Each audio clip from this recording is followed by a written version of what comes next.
ভাতা টাকা ছাড়া একটি 5 বছর 4 বছর থেকে কোনো শিক্ষক তাদের এই ভাতাটা পাচ্ছে না। আজকে একটা শিক্ষক অ্যাক্সিডেন্টে মারা গেছে মাননীয় স্পিকার।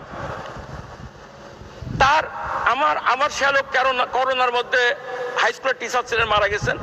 আমি নিজে তদবির করেও তার 3 বছরেও তার অবসর ভাতা পাওয়া যায়নি। টাকা ছাড়া কিছু হয় না মাননীয় স্পিকার। অতএব এই সর্বগ্রাসী যে দুর্নীতি, আমরা যদিও বলি যে জিরো টলারেন্স, আসলে একটার একটা গোটা জাতি গ্রাস হয়ে যাচ্ছে এই দুর্নীতির কাছ থেকে।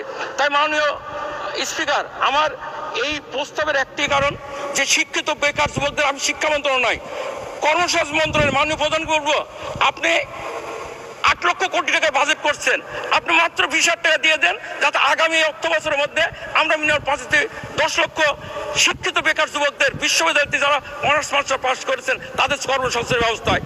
আমরা তো 80 সালে মাস্টার অনার্স ল শেষ করি, তখন কিন্তু চাকরি দেওয়ার জন্য আমাদের বাড়ি বাড়ি ঘুরেছে মাননীয় স্পিকার, বাড়ি বাড়ি আমাদের কাছে আসছে।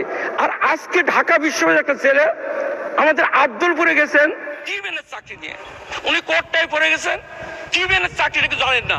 আমাদের ওখানে পোর্টারকে জিজ্ঞাসা হচ্ছে আমার চাকরির কি, তো আসেন স্যার আপনাকে দেখাই। তো একটা ট্রেন আসলো, ইঞ্জিন কাটলো, ওই ধরি বলেছে এইভাবে আপনার এই ইঞ্জিনের সঙ্গে লাগাই দিতে হবে। এইটা আমাদের জন্য কষ্টদায়ক, জাতির জন্য দুঃখজনক। আমরা চাইব শিক্ষিত বেকার যুবকদের জন্য মাননীয় প্রধান ব্যাপক কর্মসূচি দিচ্ছেন।